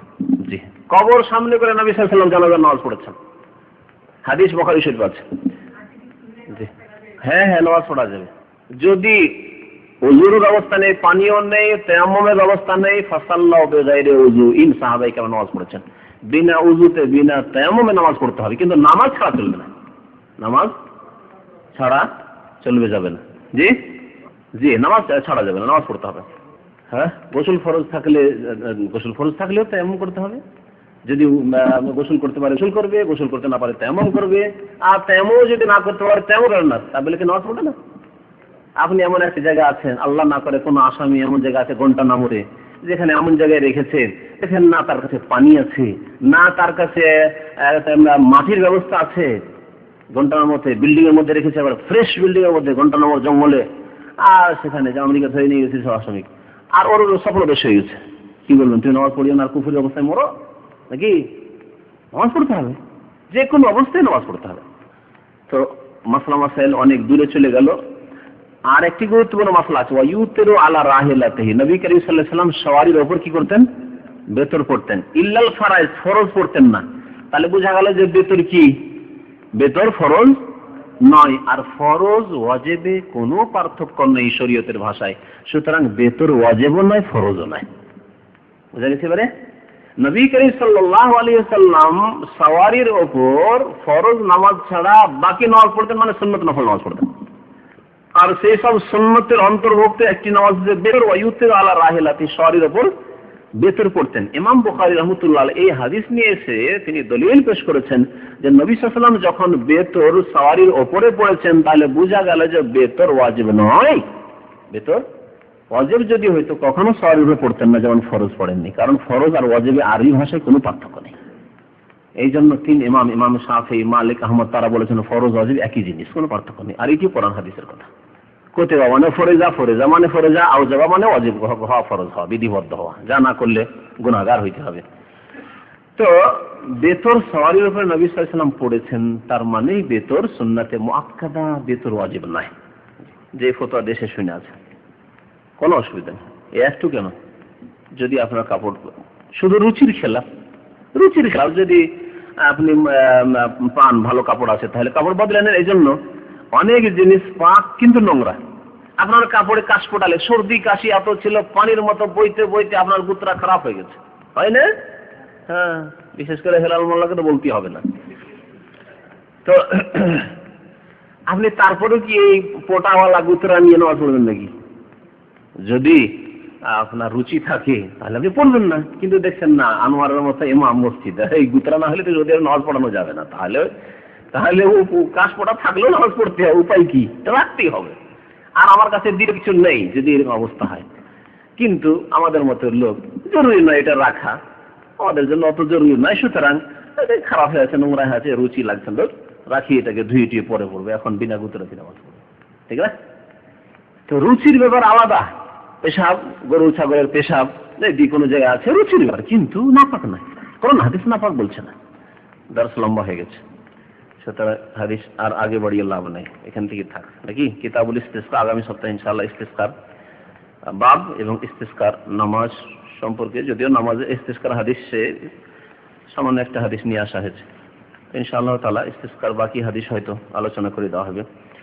বেতর সম্পর্কে আমরা জানলাম যে বেতর সুন্নাতে মুআক্কাদা, অবশ্য বেতর ছাড়লে গুনাহগার হবে, কিন্তু বেতর ছাড়লে ফরজের মতো গুনাহগার হবে না। আর বেতর ফরজ নয়, ওয়াজিবও নয়, বেতর হচ্ছে সুন্নাতে মুআক্কাদা। নবী সাল্লাল্লাহু আলাইহি ওয়াসাল্লাম কখনো বেতর ছাড়েননি, সুতরাং কোনো মুসলিম ইচ্ছা করে বেতর ছাড়বে না। আচ্ছা, বেতর সম্পর্কে অনেক মাসলা, বেতর যদি ছুটে যায় রাত্রে ইচ্ছে ছিল তাহাজ্জুদ পড়বো, ভোর রাত্রে বেতরটা পড়বো, আর পড়তে পারলাম না, আজান হয়ে গেল, কি করবেন? বেশ কিছু ওলামারা বলেছেন, একটি মাসলা জেনে রাখেন, আজান একামতের মাঝখানে বেতর পড়া যাবে। এটা নোট রাখেন ভালো। আজান একামতের মাঝখানে, ফজর আজান হয়ে গেছে কিন্তু একামত এখনো হয়নি, 25 মিনিট সময় সৌদি আরবে দেওয়া হচ্ছে এখানে, বা আধা ঘন্টা, এর মধ্যে আপনি বেতর পড়ে নিতে পারেন। এর মধ্যে যদি বেতর পড়েন তাহলে বেজড়ি পড়তে পারবেন, কারণ এখনো রাতের অংশ বাকি আছে। স্পষ্ট 1 রাকাত 3 রাকাত পড়তে পারেন। আর যদি দেখছেন যে না এখন একামত হয়ে গেল, না যখন একামত হয়ে গেছে অন্য কোনো নামাজ যেহেতু জায়েজ, আর নামাজ পড়বেন না, কি করবেন তাহলে? নবী করিম সাল্লাল্লাহু আলাইহি ওয়াসাল্লাম বলেছেন, কোন ব্যক্তি যদি রাতের ওজিফা মানে রাতের নামাজ যদি ছুটে গিয়ে থাকে, মানে তাহাজ্জুদ পড়তে পারেনি, বেতর পড়তে পারেনি, তাহলে সাল্লা মিনাল লাইলি সিনতাই আশারাতা রাকাত, মানে সাল্লা মিনান নাহারে সিনতাই আশারাতা রাকাতান, দিনে যোহরের আগে আগে 12 রাকাত নামাজ পড়ে নেবে। 11 কে তাহাজ্জুদ ছিল সেটাকে 12 করে নেবে। আপনি তাহাজ্জুদ পড়ার লোক নন, অথবা তাহাজ্জুদ পড়ার সময় নেই, সকালবেলা ডিউটি, তাহাজ্জুদ পড়তে পারছেন না, ওই 12 রাকাত আদি করতে পারছেন না, তাহলে 1 কে 2 করে নেবেন। 1 রাকাত বেতরকে 2 রাকাত জোড়া করে নেবেন, আর বেজোড় করবেন না, কারণ দিনে বেজোড় নামাজ পড়া চলবে না। দিনে যদি আবার বেজোড় পড়েন 1 রাকাত বা 3 রাকাত পড়েন, আবার মাগরিবে 3 দিয়ে বেজোড় দিয়ে জোড় হয়ে যাবে। আর নবী সাল্লাল্লাহু আলাইহি ওয়াসাল্লামের হাদিস দ্বারা প্রমাণিত যে দিনের বেতর হচ্ছে মাগরিব, আর রাতের বেতর হচ্ছে বিতর, সালাতুল বিতর। সুতরাং দিনে আর বেজোড় নামাজ পড়বেন না, কাজা করলে বেতর জোড়া করে করবেন, 1 কে 2 করে অথবা 4 করে 6 করে পড়বেন। এখন প্রশ্ন করেন, আপনারা এই দার্সের সময় প্রশ্ন করবেন না। আমাদের এই নতুন ভাই মনিরুজ্জামান, না হ্যাঁ মনিরুল ইসলাম, আমাদের গড়বড় করে দিচ্ছে। আমাদের দার্সের সময় প্রশ্ন চলবে না, নোট করে রাখেন, দার্সের শেষে প্রশ্ন করবেন। আপনি বলছেন এখন করেন বেতর, এখনো একামত হয়নি, সময় আছে, আগে বেতর পড়ে। হ্যাঁ আগে বেতর পড়ে, কারণ বেতর আগের নামাজ, তারতিব খেয়াল রাখবে। তারপরে সুন্নাত, ফজরের সুন্নাত পড়বে। ফজরের সুন্নাতের সময় যদি তখন নাও পাই, আবু দাউদের হাদিস আছে ফরজ নামাজের পরে পড়া যাবে। হানাফি মাযহাব, ওই জন্যই তো এতগুলি কথা বলা, আপনারা জানছেন, সেই জন্য তো ওটাকে ওই ভুল সারানোর জন্য তো এতগুলি কথা, নাইলে বলবোই কেন? আমি যদি কোনো মাসলার সম্পর্কে বেশি দলিল পেশ করছি, তার মানে জানতে হবে যে কেউ এরকম কথা বলেছে, সেই জন্য তার খণ্ডন করছি। কথা বুঝতে পেরেছেন না? বুঝছেন না? এদিক ওদিক সব কি বললাম? কোন মাসলা সম্পর্কে দলিল পেশ করছি, তার মানে জানতে হবে যে তার বিপরীত কেউ বলেছে, সেজন্য তাদের খণ্ডন করছি। এই যে গরু ছাগলের পেশাব পাক পাক করে দলিল এতগুলি পেশ করলাম, এমনিতে পেশ করলাম, কারণ কিছু মাযহাব আছে যেগুলি নাপাক। নাপাকের দলিল কোথায়? পাকের দলিল আছে, নাপাকের দলিল কোথায়? দলিল বুঝতে পারলেন? আর যে ব্যাপারে ইত্তেফাক আছে 5 ওয়াক্ত নামাজ, ওর দলিল আবার এমন বেশি পেশ করার কি আছে? কিন্তু এতেও ইখতিলাফ, আহলে কোরআন একটি গুমরাহ দল বেরিয়েছে বাংলাদেশে, সাবধান হয়ে যাবেন। এই পাকিস্তান থেকে জন্মেছে আহলে কোরআন কাদিয়ানীদের মতো, নিজেদেরকে আহলে কোরআন বলে থাকে। এরা বলছে শুধু কোরআনের উপর আমল করব, হাদিস মানবো না। তো কোরআনে ওরা বলছে 3 ওয়াক্ত নামাজ, 5 ওয়াক্ত পড়ে না। আজকে আমাদের এক ভাই কি বললো, মুস্তাকিম, এই যে খবর দিল। আর আল কোরআন একাডেমি ধোকা খাবেন না, এদেরই বলছে আল কোরআন একাডেমি। আল কোরআন একাডেমি আহলে কোরআন গুমরাহ পথভ্রষ্টদের। আল্লাহ বলছেন আতুজ যাকাত, যাকাত দাও, শতকরা 2.5 টাকা। কোন কোরআনে আছে? 40 টাকা 1 টাকা যে যাকাত দিতে হবে, কোরআনে কোন জায়গায় আছে? কোথাও নেই। 20 মনে 1 মন দিতে হবে, বা 10 মনে 1 মন দিতে হবে, যে ওসর দিতে হবে, কোথাও কোরআনে আছে? তাহলে যাকাত দিবেন কেমন করে? ইচ্ছে মতো যে যা পারে তাহলে দিবে, এবার যাকাত আদায় হবে? কোনোটাই আদায় করতে পারবেন না। আচ্ছা, কোরআনে আছে আকিমুস সালাত, নামাজ কায়েম করো, জোহরে 4 রাকাত। কোন কোরআনে আছে? আছে? হ্যাঁ, জোহরে 4 রাকাত ফরজ, মাগরিবের 3 রাকাত, ফজর 2 রাকাত ফরজ, 17 রাকাত দিনের রাতে ফরজ। আছে কোরআনে কোথাও? তাহলে আহলে কোরআন গুমরাহ পথভ্রষ্ট যারা হাদিস অস্বীকার করবে, তারা মুসলিম নাই। নবী সাল্লাল্লাহু আলাইহি ওয়াসাল্লাম বলেছেন, আলা ইন্নী উতিতুল কোরআনা ওয়া মিসলাহু মা'হু, সাবধান, আমাকে কোরআনও দেওয়া হয়েছে এবং কোরআনের মতো আরো কিছু দেওয়া হয়েছে। মিসলাহু মা'হু, তার সাথে ওর মতোই দেওয়া হয়েছে, মানে ওর মতোই আমল করতে হবে। যেমন আকিমুস সালার আমল করতে হবে, তেমনি ফজরে 2 রাকাত ফরজ পড়তে হবে, মাগরিবে 3 রাকাত ফরজ পড়তে হবে। হ্যাঁ, তেমনি যেভাবে যেখান থেকে নামাজ শুরু হয়েছে, কোনখান থেকে নামাজ শুরু হবে? আল্লাহ বলছেন আকিমুস সালাহ, কিন্তু নামাজ শুরু হবে সালাম দিয়ে। আহলে কোরআন তাহলে সালাম দিয়ে নামাজ শুরু করুক, কারণ নামাজ পড়ে দিল। কার মতো নামাজ পড়বেন? কোরআনে তো নামাজের বয়ান নেই যে তাকবীর তাহরিমে দিয়ে শুরু হবে, তার প্রথম কিয়াম, তারপরে রুকু, তারপরে সিজদা। যদি আগে সিজদা করে নেই, আগে সিজদা মারলো 2টা, তারপরে রুকু করলো, তারপরে শেষখানে কিয়াম করলো, জানাজার নামাজ ওটা আসসালামু আলাইকুম ওয়া রাহমাতুল্লাহ, আসসালামু আলাইকুম হবে নামাজ। আহলে কোরআন ওইরকম নামাজ পড়ুক, কারণ কোরআনে তো বয়ান করা হয়নি যে কোনটা আগে কোনটা পরে। গুমরাহ। যদি কেউ হাদিস না মানে মুসলিম নয়, সহিহ হাদিস মোতাবেক জিন্দেগি কাটাতে হবে। এবং হাদিস কোরআনের ব্যাখ্যা, কোরআনের সবগুলি কথাই সংক্ষিপ্ত, সবগুলি মশলায় সংক্ষিপ্ত।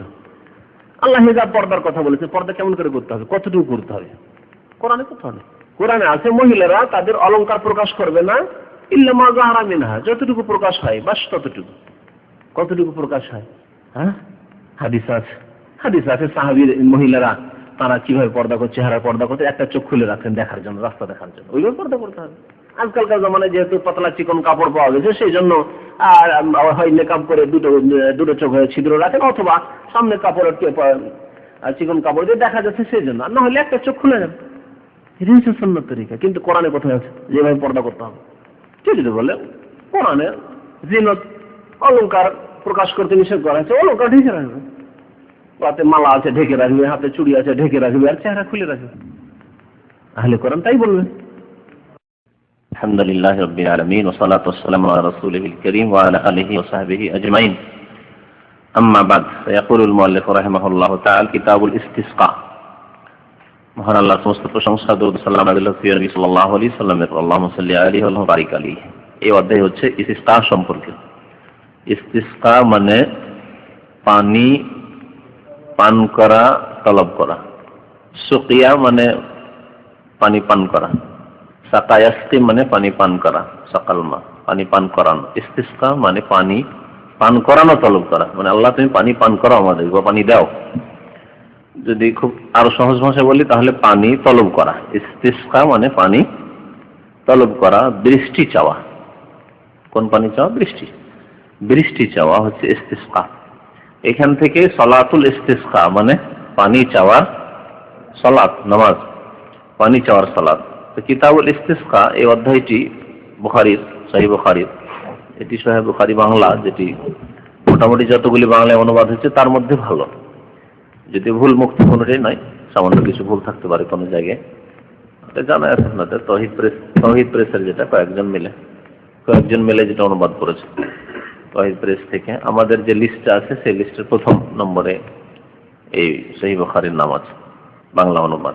তো এতে দেখলাম যে কিতাবুল ইসতিসকা ইমাম বুখারী রাহমাতুল্লাহি আলাইহি যে আসল সহিহ বুখারী, তাতে প্রায় 34টি হাদিস নিয়েছেন, প্রায় 34টি হাদিস নিয়েছেন। তার মধ্যে এটি সংক্ষিপ্ত বুখারী, মুখতাসার সহিহুল বুখারী, আল্লামা আজদি রাহমাতুল্লাহি আলাইহি তিনি মাত্র একটি হাদিস নিয়ে এসেছেন, আর বিশেষ একটি অধ্যায় নিয়েছেন, খুব সংক্ষেপ বিটি আর কি। তো এই 34টি হাদিসে বিভিন্ন বিষয়গুলি উল্লেখিত হয়েছে। এখানে যে বিষয়টি উল্লেখ হয়েছে সেটা হচ্ছে বাবু মাকিলা ফি জালাজিল ওয়াল আয়াত। ইসতিসকার অধ্যায়ে ইমাম বুখারী রাহমাতুল্লাহ আলাইহি যে পরিচ্ছেদ কায়েম করেছেন তা হচ্ছে, এই অধ্যায় হচ্ছে এই সম্পর্কে যে যা বলা হয়েছে, মানে যা নবী সাল্লাল্লাহু আলাইহি ওয়াসাল্লাম বলেছেন, যা বলা হয়েছে, কিলা মানে বলা হয়েছে, অর্থাৎ কে বলেছেন? নবী করিম সাল্লাল্লাহু আলাইহি ওয়াসাল্লাম বলেছেন। ফি জালাজিল ভূমিকম্প সম্পর্কে, জিলজালের জমা হচ্ছে জালাজিল, ভূমিকম্প। ইযা জুলজিলাতিল আরদু জিলজালাহা, জালাজিল ভূমিকম্প সম্পর্কে, ওয়াল আয়াত আর বিভিন্ন নিদর্শন সমূহ সম্পর্কে, নিদর্শন সমূহ সম্পর্কে। আয়াতুন মানে নিদর্শন, আয়াত নিদর্শন সমূহ। এই আয়াতগুলি কোন আয়াত? হ্যাঁ, আয়াতে কৌনিয়া, আরবি ভাষায় বলে আয়াতে কৌনিয়া। তাহলে মনে আছে যে এর আগে আমি বলেছি বিভিন্ন দর্শে যে আয়াত দুই প্রকার, আয়াতে কৌনিয়া আর আয়াতে শারঈয়া। শারঈয়া, আয়াতে কৌনিয়া মানে আল্লাহর সৃষ্টিগত নিদর্শন সমূহ। কৌন মানে এই জন্য কায়নাত বলে, পৃথিবীকে কায়নাত, কুল কায়নাত মানে না, মানে হচ্ছে পৃথিবী, যা পৃথিবীতে তৈরি হয়েছে, যা কিছু আসমান জমিন এবং তার মধ্যে যা কিছু আছে। আয়াতে কাউনিয়া মানে সৃষ্টিগত নিদর্শন আল্লাহ পাক রব্বুল আলামিন। আল্লাহ কি নিদর্শন কাকে বলে? আয়াতের বাংলা হলো নিদর্শন। নিদর্শন কাকে বলে? হ্যাঁ, উপমা না, শুধু ভবিষ্যতে। হ্যাঁ, ঘটনা ছাড়া। আসমান আয়াত না, অফিস সময় আয়াতুল লিল মুকিনিন আল্লাহ বলছেন। তা আসমান তো ঘটনা, আসমানের সৃষ্টি। হ্যাঁ, অমিন আয়াতিহি আন খালাকা লাকুম মিন আনফুসিকুম আজওয়াজা, আল্লাহর নিদর্শন সমূহের মানে সৃষ্টিগত নিদর্শন সমূহের আয়াতের একটি আয়াত হচ্ছে, নিদর্শন হচ্ছে আন খালাকা লাকুম মিন আনফুসিকুম আজওয়াজা, তোমাদের থেকেই তোমাদের জোড়া তৈরি করেছেন, পুরুষের জন্য স্ত্রী, স্ত্রীর জন্য স্বামী, আল্লাহ তৈরি করেছেন, তাহলে স্বামী স্ত্রী দাম্পত্য জীবন হচ্ছে আল্লাহ নিদর্শন। এইভাবে আল্লাহ পাক রব্বুল আলামিন খালকুস সামাওয়াতি ওয়াল আরদ নিদর্শন বলেছেন। হ্যাঁ, তারপর ইউরিকুমুল বারকা খাওফান ওয়া তামআ, এই যে বিদ্যুৎ চমকাচ্ছে নিদর্শন বলেছেন। নিদর্শন করার কেন মিন আয়াতিহি করে ইন্না ফি যালিকা লাআয়াতিন লিকাওমিন ইয়াতাফাক্কারুন, আয়াত বলা হয়েছে বহু জায়গায়। আয়াত নিদর্শনের অর্থ হচ্ছে ওই সব বিষয়গুলি, বিষয় অতীতে হোক, বর্তমানে হোক, ভবিষ্যতে হোক, সর্বদাই আছে পৃথিবীতে। এমন হোক আসমান জমিন, মানুষের সৃষ্টি, মানুষের বিভিন্ন শরীরের পার্ট, সবগুলি নিদর্শন আল্লাহ পাক রব্বুল আলামিন। যেসব বিষয় দিয়ে আল্লাহ পাককে জানা যায়, চেনা যায়, সেগুলি নিদর্শন। আয়াত মানে যেগুলি দ্বারা আল্লাহর ওপর প্রমাণ পেশ করা যেতে পারে। এত সুন্দর মানুষ, প্রাকৃতিক, নাস্তিক, প্রাকৃতিক সব ন্যাচারাল, এমনি তৈরি হয়ে গেছে। জাহেল গাধা, কোনোদিন এভাবে হইতে পারেনি। এটা সামান্য কাগজ, এমনিতে এটা প্রাকৃতিক ন্যাচারাল তৈরি হয়ে গেছে, বলবেন না এটা কোন মিলে তৈরি হয়েছে কাগজটা, হ্যাঁ পেপার মিলে তৈরি হয়েছে। তাহলে ছোট্ট কাগজটি যদি পেপার মিলে তৈরি হয়, অথচ সামান্য কাগজ, তাহলে এই মানুষ, এই আসমান, এই জমিন, এই পাহাড় পর্বত এমনি তৈরি হয়ে গেছে, প্রাকৃতিক। এসব দিয়ে জানা যায় এগুলির কেউ সানে মানে বানানেওয়ালা আছে, তৈরি করনেওয়ালা আছে। তো যেসব বিষয় বস্তু দিয়ে আল্লাহকে চেনা যায় সেগুলোকে বলে আয়াতে কাউনিয়া, মানে সৃষ্টিগত নিদর্শন, নিদর্শন বলে। আয়াতে কাউনিয়া মানে সৃষ্টিগত, আল্লাহ সৃষ্টি দিয়ে স্রষ্টাকে চেনা যায়, সৃষ্টি দিয়ে স্রষ্টাকে জানা যায়। নবী সাল্লাল্লাহু আলাইহি ওয়াসাল্লামের জামানায় এক বেদুইন বলছে যে কোথাও যদি নদী পড়ে থাকে বা গোবর পড়ে থাকে, উটের গোবর বলা যায় না নদী, ওট তো আমরা পুষি না, হ্যাঁ বকরির না হয় নদী বলেন, হ্যাঁ গোবর, গরুর গোবর পড়ে আছে, আল বারাতু তাদুল্লু আলাল বাইরি, বেদুইন কিন্তু আল্লাহকে কেমন করে চেনবো, বলছে আল বারাতু তাদুল্লু আলাল বাইরি, যদি কোথাও দেখি গোবর পড়ে আছে তার মানে এখান দিয়ে উট হেঁটেছে, উট হেঁটেছে এখান দিয়ে। তাহলে এই যে সামাউন জাত আবরাজ, এতগুলি কক্ষ আছে আসমানে, ওয়াল আরদু জাত ফিজাজ, এত বিশাল পৃথিবী আছে, জমিন আছে উঁচা নিচে, আর এতগুলি পাহাড় পর্বতমালা আছে, সাগর মহাসাগর আছে। কাইফা লা তাদুল্লু আলা সানিল খাবীর, এর কর্তা কেউ নেই, হ্যাঁ অভিজ্ঞ কেউ নেই, খাবীর যিনি অভিজ্ঞ আর এবং কত অভিজ্ঞতার সাথে, কত ইলমের সাথে তিনি সৃষ্টি করেছেন, এরকম কেউ নেই, তিনি আল্লাহ পাক রব্বুল আলামিন। তো আল্লাহকে যে সব বিষয় দিয়ে, বস্তু দিয়ে চেনা যায় সেগুলিকে আয়াতে কাউনিয়া বা সৃষ্টিগত নিদর্শন বলা হয়। যেখানে কোরআন বা হাদিসের তর্জমায় দেখবেন যে এইগুলি নিদর্শন মানে আল্লাহকে চেনার উপায়। তোমার দাম্পত্য জীবনে আল্লাহ নিদর্শন রয়েছে, বহু দিক রয়েছে, এগুলি নিদর্শন এক কথায়।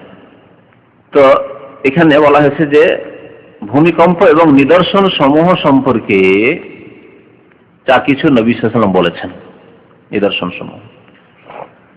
আয়াত কিয়ামতের লক্ষণকে বলা হয় আলামত, আয়াত আলামত, কিয়ামতের লক্ষণগুলিকেও আয়াত বলা হয়। আবার এবার হ্যাঁ আশরাত বলা হয়, আশরাত মানে আলামত, আলামত মানে আলামত লক্ষণ নিদর্শন, আর এই জন্য কিয়ামতের নিদর্শন আলামত বলছেন, লক্ষণ বা নিদর্শন বলছেন। এখানে আয়াত যেহেতু কিয়ামতের কিছু লক্ষণ বলা হয়েছে, তো এই অর্থেও বলা যেতে পারে। আর এক হচ্ছে শারঈ আয়াত, একটা সৃষ্টিগত আয়াত নিদর্শন, আর এক হচ্ছে আয়াতে শারঈয়া মানে শরীয়তগত নিদর্শন সমূহ, তা হচ্ছে কোরআনের আয়াত এবং শরীয়তের মাসলা মাসাইল, সেগুলিও তার অন্তর্ভুক্ত। যদিও কোরআনী আয়াতকে শরীয়তের ভাষা আয়াত বলা হয়, কিন্তু এমন মাসলা যেটি হাদিসে আছে, কোরআন নেই, সেটি এই অর্থে শরঈ আয়াত, মানে যা দিয়ে আল্লাহকে চেনা যাবে, এমন একটি মাসলা জানলেন, এমন একটি বিষয় হাদিস থেকে জানলেন যা দিয়ে আল্লাহকে চিনলেন আপনি, তাহলে এটি হচ্ছে শরঈ আয়াত। এই অর্থে নবী সাল্লাল্লাহু আলাইহি ওয়াসাল্লাম ওই হাদিসে বলেছেন বাল্লিগু আন্নী ওয়ালাউ আয়া, আমার পক্ষ থেকে পৌঁছিয়ে দাও, তোমরা প্রচার করে দাও, যদি একটি আয়াত হোক না কেন।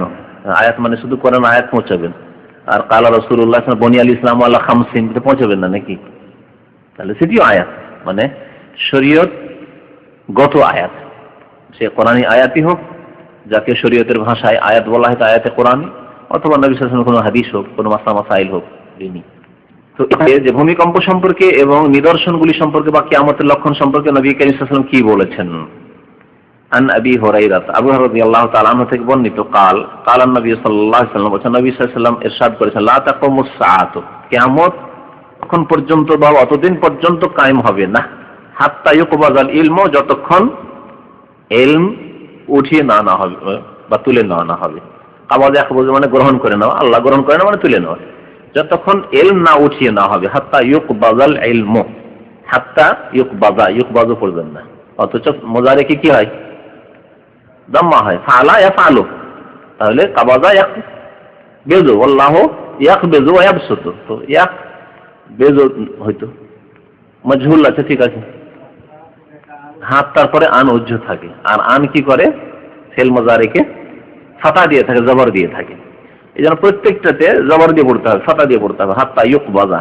আর ওর উপরে যেহেতু আতফ হয়েছে, এখানে ওয়া তাকসুরা মানে ওয়া হাত্তা তাকসুরা, প্রত্যেক জায়গায় হাত্তা উজ্জ আছে, হাত্তার পরে আন উজ্জ আছে, এই জন্য যতক্ষণ পর্যন্ত ইলম না উঠিয়ে নেওয়া হবে, ইলম তুলে নেওয়ার পরে কিয়ামত কায়েম হবে। তাহলে বোঝা যাচ্ছে যে কিয়ামত, বড় বড় আলেম দুনিয়াতে আছে, দিনের কাজ হচ্ছে, এই অবস্থায় কিয়ামত কায়েম হবে না।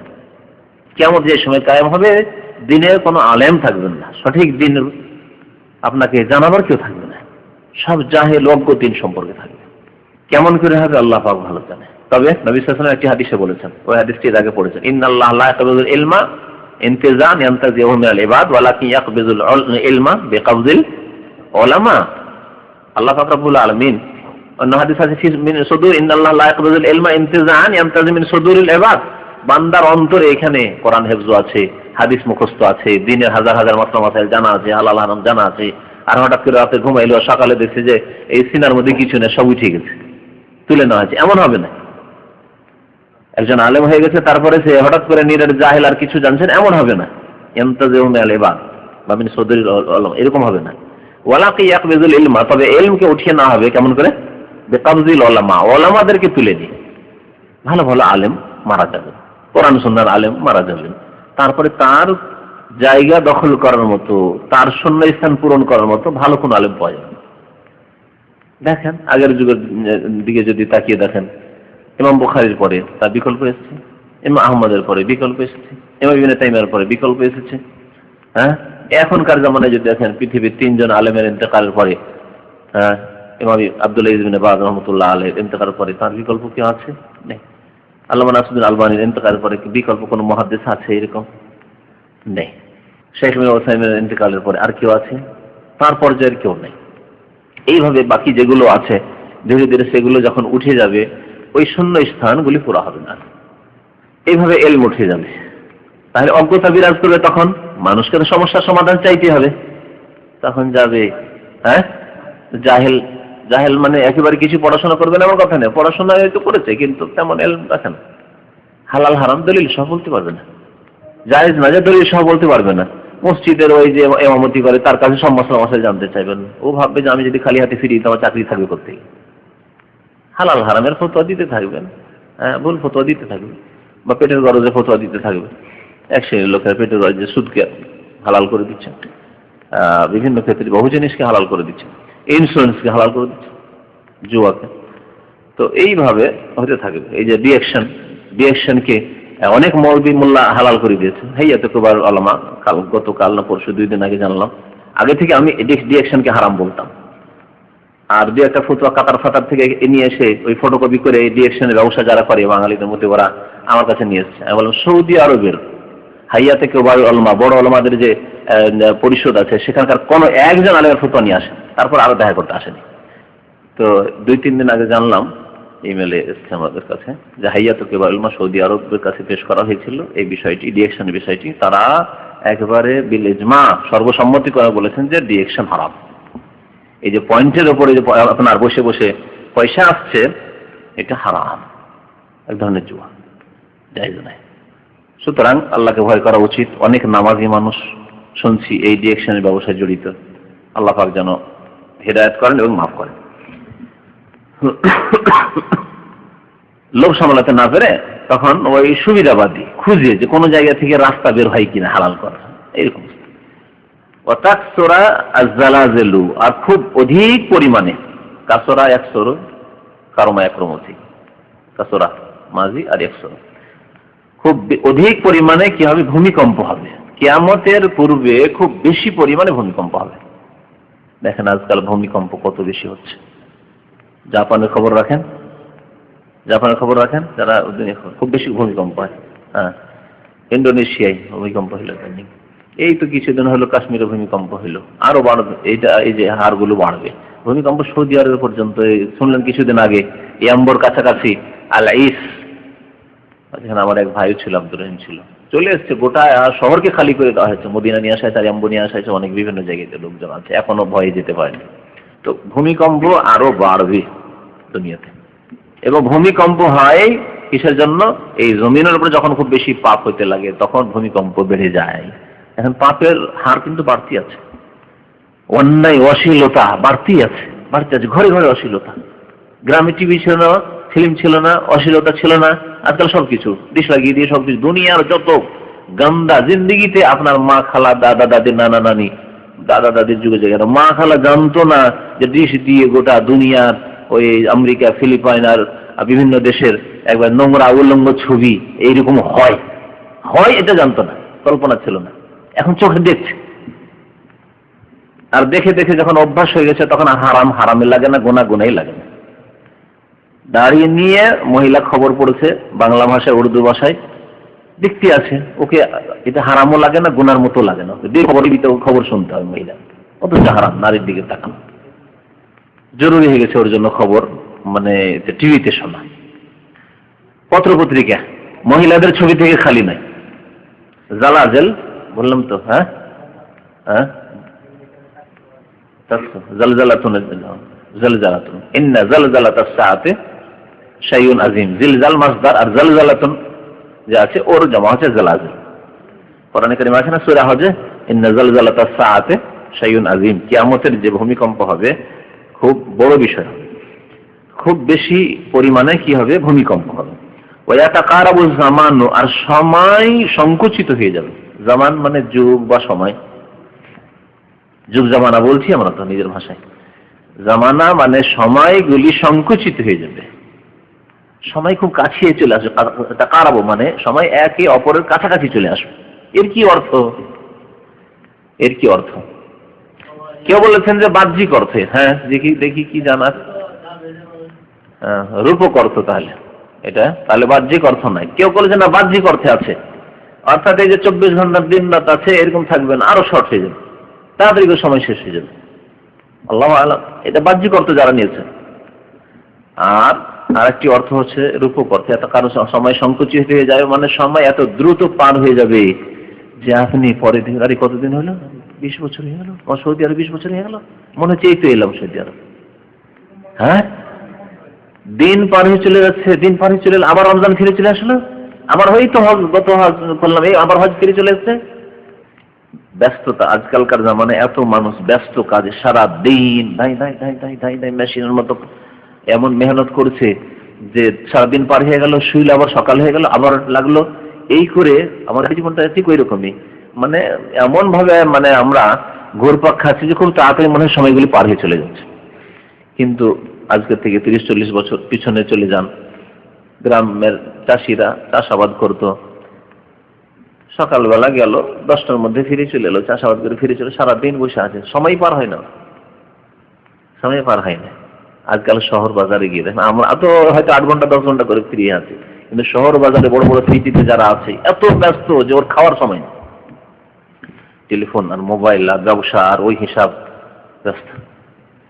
এইভাবে সময় খুব দ্রুত পার হয়ে চলে যাবে বলা হয়েছে। এর অর্থে এতাকারাবু জামানু, সময় কাছে চলে আসবে। তাজহারুল ফিতানু ওয়া তাজহারাল ফিতানু ওয়া তাকারাবাজ জামানু, সবগুলি ফাতা দিয়ে ওয়া তাজহারাল ফিতানু। আর ফিতনাতুনের জমা হচ্ছে ফিতান।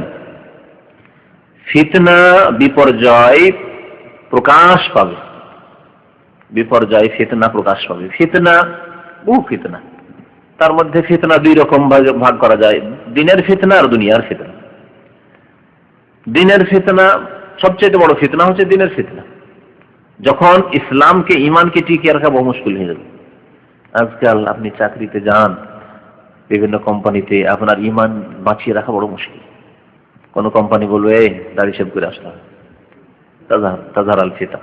কোম্পানিতে যান, এখানে না হয় অনেকটাই, যদি এখানে কিছু কিছু ক্ষেত্রে ধরেন হাসপাতালে যারা চাকরি করছে মহিলাদের ঘেঁষাঘেঁষি, ফিতনা, এই ফিতনা আর ফিতনা, ফিতনা আর ফিতনা, কত চোখ বাঁচাবেন আপনি। কিন্তু বাকি দুনিয়ায় চলে যান, অফিস আদালতে, হোটেলে, এমনকি ছোটখাটো দোকানে, চায়ের ছোট ছোট স্টলে, সেখানেও ওই মহিলা চা পেশ করছে। কাপড়ের কারণে ঢাকায় কাপড় কিনতে যান, ঈদের সময় কাপড় কিনতে যাবেন, প্রথম আপনার রিসেপশনে কি আছে, সবচেয়ে সুন্দরী হইতে হবে, আর একবার হাসি দিয়ে কথা বলবে। তাজহার আল ফিতান। ইমানের ফিতনা বড় ফিতনা, ফিতনা জাহির হবে, ইমান কেড়ে নেওয়ার ফিতনা। টিভি আজকাল ডিশ বড় ফিতনা হয়েছে। আমার পাশে, আপনার বাড়ির পাশে ডিশ লাগানো আছে, টিভি আছে, আপনার বাড়িতে যদি টিভি না রাখেন তাহলে আপনার ছেলে মেয়েকে কন্ট্রোল করে রাখা মুশকিল। এরকম বহু লোক আমার কাছে এসে মানে পেরেশান হয়ে এসে জিজ্ঞাসা করছে করবো কি, বাড়িতে মনে করছে টিভি রাখবো না, ডিশ লাগাবো না, তাহলে ছেলে মেয়ে ভালো থাকবে। ছেলে মেয়েরা পালিয়ে যায়, হ্যাঁ, বাড়ি থেকে পালিয়ে যায়, দিয়ে ওদের বাড়ি বসে থাকে। আরো খারাপ হয় ছেলেদের সাথে, যদি বাড়ির মধ্যে রাখি তাহলে টিভি কমপক্ষে রাখতে হয়, না হলে মুশকিলে ছেলে থাকবে না। আর যদি ওদেরকে শাসন করে নিয়ে আসবো, মার দিতে হবে। মার দিল, মার খেয়ে খেয়ে এমন হয়েছে, বদ অভ্যাস হয়েছে যে অভ্যস্ত হয়ে গেছে, মার খাবো কিন্তু দেখবো। ইমানের ফিতনা বড় ফিতনা আজকাল হয়ে গেছে। এই মোবাইল আজকাল বড় ফিতনা। আজকে এক লোক জিজ্ঞাসা করছে যে তার স্ত্রীকে টেলিফোন করছে, 1 ঘন্টা ধরে মোবাইল বিজি, 1 ঘন্টা লাইন পায় না, স্ত্রীর সাথে কথা বলবেন। এর সমাধান কি দেবেন বলুন? কত বড় ফিতনা মোবাইল ফিতনা। মোবাইলে যদি ফিতনা হবে, ইন্টারনেট কত বড় ফিতনা। যারা ইন্টারনেটে বসেন আমার চাইতে বেশি জানে কত বড় ফিতনা হয়েছে। তাহলে আপনার মেজাজের অবস্থা কি হবে? আপনি বিদেশে পড়ে আছেন, ওই স্ত্রীকে একটু সুখী করার জন্য, ভালো খাবার দেওয়ার জন্য, ভালো লেবাস পোশাক দেওয়ার জন্য, ছেলে মেয়েকে একটু সুখী করার জন্য, আর স্ত্রী 1 ঘন্টা লাইন পান না স্ত্রীর সাথে কথা বলার জন্য। এই 1 ঘন্টা পরে কোন রকম লাইন পারে জিজ্ঞাসা করছেন, তা বলছে যে আমার কাছে মোবাইল আছে, কেউ টেলিফোন করছেন, কথা বলবো না। সুবহানাল্লাহ, রাখবেন কি করে স্ত্রীকে? কি করবে না? ইমানের ফিতনা বড় ফিতনা হয়ে গেছে।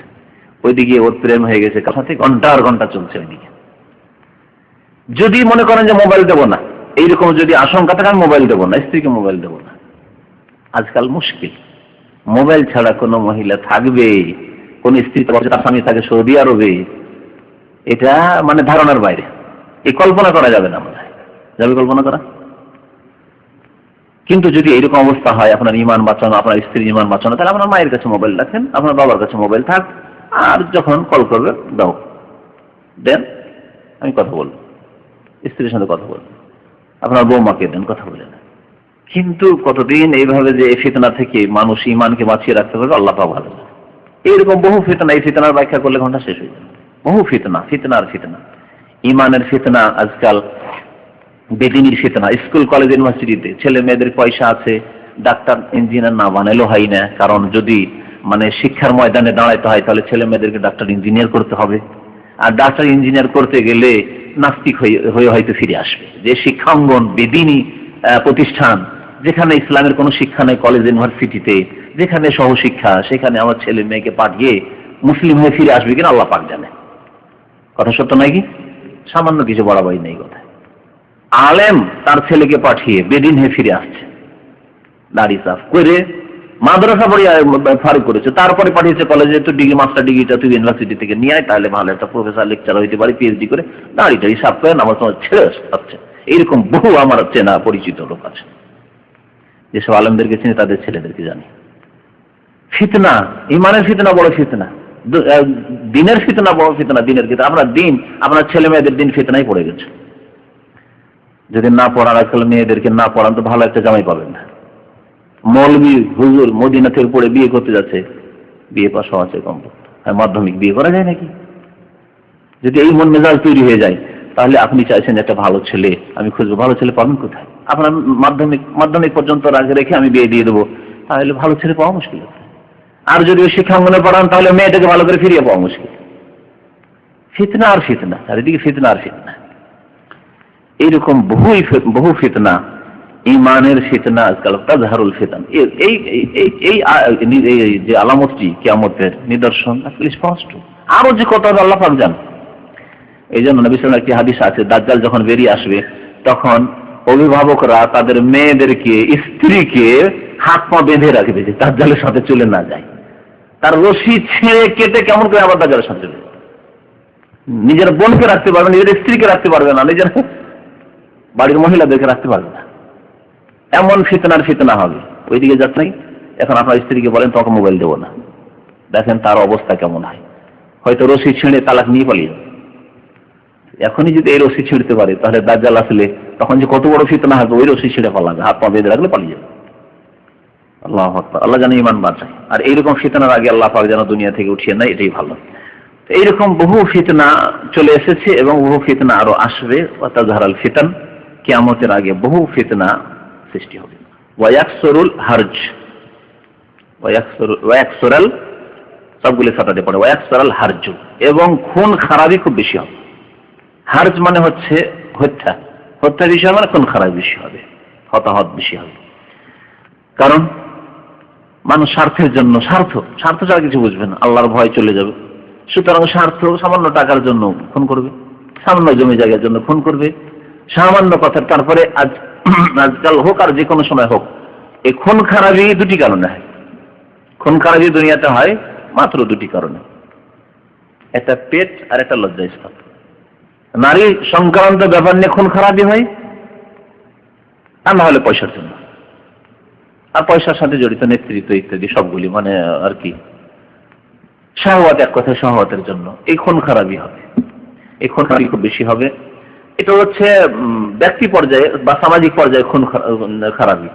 আর রাষ্ট্রীয় পর্যায়ে খুন খারাপি বিশ্বযুদ্ধ, বড় বড় যুদ্ধ। এই ইরাকে আক্রমণ করে কত হাজার হাজার লোককে খুন করলো, আফগানিস্তানে কত হাজার হাজার লোককে খুন করলো, বা লক্ষ লক্ষ লোক খুন করলো।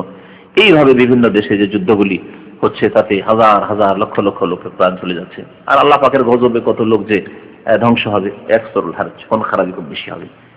হাত্তা একসরা ফিকুমুল মাল, এমনকি তোমাদের মধ্যে ধন সম্পদ অনেক বেশি হবে, ধন সম্পদ খুব বাড়বে। এই লক্ষণও শুরু হয়ে গেছে। আমরা ছাত্রকালে পড়াশোনা করতাম, সকালের নাস্তা কোথায়, খালি পেটে পড়াশোনা গিয়েছি, মাদ্রাসায় গিয়েছি, আর খালি পেটে বাসি পেটে পড়ে 10টা 11টা এসে খাওয়া দাওয়া করেছি, যেই খেয়েছি। আর এখন নাস্তা খাওয়িয়ে আবার নাস্তা বেঁধে দিচ্ছেন। ব্যবস্থা আছে তাই তো, তখন কি ইচ্ছে করে দেয়নি? ব্যবস্থা ছিল না, পয়সা আছে সেজন্য দিচ্ছেন, নাস্তা বেঁধেও দিচ্ছেন, টাকা বেঁধে দিচ্ছেন, আবার নাস্তা করে বলছেন। নাস্তার ব্যাগ, আমরা কিতাবের ব্যাগ পাইনি, নাস্তার ব্যাগ কোথায়, আর পানির বোতল কোথায়? কিছুই পাই। রাস্তাতে পিপাসা লেগেছে, নলকূপ থেকে পানি খেয়ে নিচ্ছি, হাঁটতে দিচ্ছে না, করে পানি খেয়েছি। মোবাইল, ঘরে ঘরে মোবাইল। আপনি চিন্তা করেন আপনার বাড়িতে কটা মোবাইল আছে? জটা ভাই তটা মোবাইল, জটা বউ তটা মোবাইল। আশ্চর্য, এই 5 বছর মধ্যে কোথা থেকে আসলে একটা মোবাইল 5,000 টাকা কম পড়ে, দেশের টাকা কোথা থেকে আসলে? পয়সা বেশি হয়েছে তাই তো, পয়সা কম থাকলে কখনো এটা হতো না। তো কিয়ামতের লক্ষণ হচ্ছে হাত্তা একসরা ফিকুমুল মাল, ধন সম্পদ খুব বেশি হয়ে যাবে। ফায়াফিদা, আবা ইয়াফিদা মানে উপচে পড়া, বহে পড়া। পাত্র পানিতে ভর্তি হয়ে উপচে, চারিদিক দিয়ে পানি পড়ছে, এটাকে বলে ফাদা ইয়াফিদ, ফাদাল মাউ। ফায়াফিদ মানে উপচে পড়বে। আমরা আমাদের আঞ্চলিক ভাষা বলি যে উতলে পড়া, উতলে পড়বে, ভাত উতলে পড়ে যখন ফুটে, তখন এইরকম এত ধন সম্পদ হবে যে কোথায় রাখবেন আপনি? উতলে পড়ছে। আজকাল মুসলিম দেশে নিজের পয়সা রাখতে পারে না, কাফের দেশে কোথায়? সুইজারল্যান্ডে রেখে আসছে, ওখানে বেশি নিরাপদ থাকবে পয়সা। আমেরিকার ব্যাংকে রেখে আসছে, আর আমেরিকা যে ধস নামলো অর্থনৈতিক, তাতে হাজার হাজার মুসলমানদের ধন সম্পদ তারা আত্মসাৎ করে নিল। সে আসলে অর্থনৈতিক অবনতি হোক আর নাই হোক, চোর ডাকাতেরা ডাকাতি করুক, যাই করুক না কেন, কিন্তু গেছে তাদের পয়সা। কোটি কোটি টাকা মুসলিম দেশগুলি থেকে চলে গেছে। তো ধন সম্পদ বেশি হবে আর বইয়ে পড়বে। এই ছিল বেশ কিছু কিয়ামতের লক্ষণ। তাহলে এগুলি কিয়ামতের লক্ষণ, আয়াত। এবং ওর মধ্যে একটি আছে, নবী সাল্লাল্লাহু আলাইহি ওয়াসাল্লাম বলেছেন যে কিয়ামত যখন কাছে আসবে তখন ভূমিকম্প হবে। তো অধ্যায় ইমাম বুখারী রাহমাতুল্লাহ আলাইহি যা বলা হয়েছে ভূমিকম্প সম্পর্কে এবং বিভিন্ন নিদর্শন বা কিয়ামতের আলামত সম্পর্কে। কিয়ামতের আলামত এবং ভূমিকম্পকে ইস্তিসকার অধ্যায়ে ইমাম বুখারী রাহমাতুল্লাহ আলাইহি এজন্য নিয়েছেন যে ইস্তিসকার প্রয়োজন কখন হয়? যখন দুর্ভিক্ষ দেখা যায়। দুর্ভিক্ষ আল্লাহ পাকের আযাব, ওই রকমই ভূমিকম্প, তারপরে এইরকম বিভিন্ন ফিতনা বা বিভিন্ন যে আর জিনিসগুলো উল্লেখ করা হয়েছে, ইলম না থাকা, খুন খারাপি হওয়া, এগুলি আল্লাহ পাক রব্বুল আলামিন আযাব ইলাহি। সুতরাং আযাব থেকে বাঁচতে হলে আল্লাহ পাক বলেছেন যে তোমরা তওবা ইস্তিগফার করো, নিজের সংশোধন করো, ইসলাহ করো, আল্লাহ পাক আযাব থেকে মুক্ত রাখবে। যখন ইস্তিসকারী অধ্যায় ছিল তখন ইস্তিসকা সম্পর্কে আরো দুই একটি কথা বলবো। ইস্তিসকার দুটি তরিকা, একটা হচ্ছে নামাজ সহ, একটা নামাজ ছাড়া। ইস্তিসকা মানে কি বললাম? বৃষ্টি চাওয়া, বৃষ্টির জন্য দোয়া করা। তো বৃষ্টির দোয়া করা দুই রকম, একটা হচ্ছে নামাজ সহ, মানে 2 রাকাত নামাজ পড়ে সেটা মুসাল্লাতে মানে ঈদগাহে গিয়ে খোলা মাঠে পড়ায় সুন্নত। যদি যেমন ঈদের নামাজ মসজিদে জায়েজ আছে, ওই রকমই ইস্তিসকাও জায়েজ আছে শহরগুলিতে, কিন্তু যদি খোলা মাঠে হয় তাহলে এটি সুন্নত এবং এটি ভালো। নবী সাল্লাল্লাহু আলাইহি ওয়াসাল্লাম মসজিদে নববী ছেড়ে ইস্তিসকার নামাজ পড়েছেন মাঠে গিয়ে। তো ইস্তিসকার নামাজ 2 রাকাত পড়ে আল্লাহ পাকের কাছে তওবা ইস্তিগফার করা এবং দোয়া করা সকলে।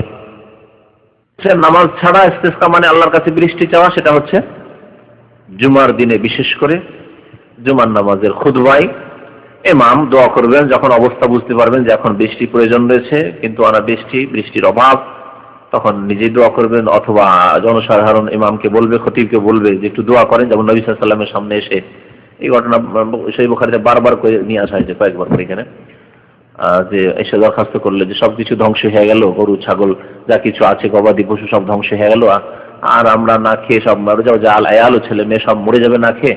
আল্লাহ পাকের কাছে আপনি একটু দোয়া করেন যে আল্লাহ যেন আমাদেরকে বৃষ্টি দান করেন। নবী সাল্লাল্লাহু আলাইহি ওয়াসাল্লাম দোয়া, আল্লাহুম্মা আগিসনা, আল্লাহুম্মা আগিসনা, আল্লাহুম্মা আগিসনা, আল্লাহুম্মা আসকিনা গায়সান ইত্যাদি এসব দোয়া করেছেন নবী সাল্লাল্লাহু আলাইহি ওয়াসাল্লাম।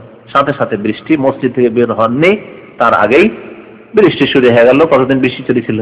1 সপ্তাহ বৃষ্টি চলেছে। আগামী জুমার দেখছে মদিনা পানিতে ডুবে গেছে 1 সপ্তাহের মধ্যে। ওই ব্যক্তি অথবা আরেক ব্যক্তি এসে বলছে, ইয়া রাসূলুল্লাহ তাহাদ্দামাতিল বুয়ুত, ঘর বাড়ি সব ভেঙে পড়ে গেল, ধ্বংস হয়ে গেল সব, আর গবাদি পশু যা ছিল সব ডুবে পড়ে গেল। তখন পানি বিহীন মরছিল, এখন পানিতে ডুবে মরছে। ফাদুল্লাহ আইয়ুমসিকা আন্না, আল্লাহর কাছে দোয়া করেন যাতে করে আল্লাহ বৃষ্টি বন্ধ করে দেন। নবী সাল্লাল্লাহু সাথে সাথে দোয়া করলেন, কি দোয়া? আল্লাহুম্মা হাওয়ালাইনা ওয়ালা আলাইনা, আল্লাহ আমাদের আশেপাশে বৃষ্টি দাও, ওয়ালা আলাইনা, আমাদের উপরে নয়, আমাদের উপরে নয়। এই দোয়া করলেন, সাথে সাথে বৃষ্টি মাথার উপর থেকে মেঘলা আকাশ ছিল সরে গেল। বলছে ওয়াল্লাহি মা রাআইনা শামসা সাবতান, 1 সপ্তাহ ধরে আমরা সূর্যের মুখ দেখিনি, সূর্যকে মানে তা দেখিনি। সাথে সাথে মসজিদ থেকে বেরোচ্ছেন, বলছে কুননা নামশি ফিশ শামস, রোদরে হাঁটছি আমরা, রোদ্র। তো নবী সাল্লাল্লাহু আলাইহি ওয়াসাল্লাম এইভাবে ইস্তিসকার দোয়া করেছেন জুমার খুতবায়। জুমার খুতবায় যখন ইস্তিসকার দোয়া করবে তখন হাত তোলা, ইমাম হাত তুলতে পারবেন সুন্নাত, এবং মুক্তাদিরাও বা শ্রোতারা যারা সামিন আছেন উপস্থিতিতে মসজিদে, তারা হাত তুলতে পারবেন ওই সময়গুলিতে। কিন্তু আম যে দোয়াগুলি হচ্ছে খুতবার শেষখানে, তাতে যে হাত তুলে দেয়, এটি হাত তোলা সুন্নত নয়, বরং সুন্নতের খেলাফ। যখন যদি অর্থ বুঝতে পারেন যে আল্লাহ মাসকান, আল্লাহ মাসকান, আল্লাহ আগেসনা পড়ছে, সেই সময় হাত তুলতে পারেন। কিন্তু অন্যান্য দোয়া, আল্লাহুম্মা আইজ্জাল ইসলাম আল মুসলিমিন, আল্লাহুম্মা নাসির ইসলাম আল মুসলিমিন, আল্লাহুম্মা সাল্লি আলা মুহাম্মদ ওয়া আলা আলি মুহাম্মদ ইত্যাদি পড়ছে, তখন আপনি ওয়ারদানিল খুলাফায়ে রাশিদিন আবু বকর, ওমর, ওসমান, তখন হাত তুলে দিচ্ছেন না, এটি সুন্নতের খেলাফ। এরকম হাত তুলে দোয়া করা জুমা মসজিদে বা এরকম সম্মিলিত জায়েজ বা সুন্নতের খেলাফ। ওয়া সাল্লাল্লাহু আলা নবিয়িনা মুহাম্মদ ওয়া আলা আলিহি ওয়া সাহবিহি আজমাইন।